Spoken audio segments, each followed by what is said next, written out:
Ano po yung mensahe natin sa Filipino people?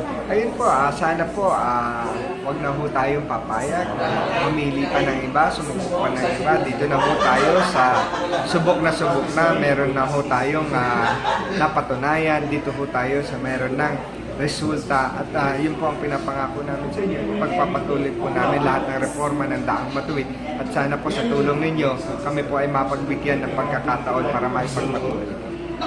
Sir, ano po yung plataforma po natin? Ayun po, ang ating pong plataforma ay sumisentro sa turismo kung saan naniniwala po tayo. Ito ay may malaking kontribusyon sa ating ekonomiya at ito po ay nakakapagbigay ng trabaho at kabuhayan para po sa ating mga kabataan at sa mga mahihirap nating kababayan kung saan dito po natin makikita na basta masipag sa yaman ng kultura ng Pilipino, magkakaroon po ng trabaho at kabuhayan sa turismo.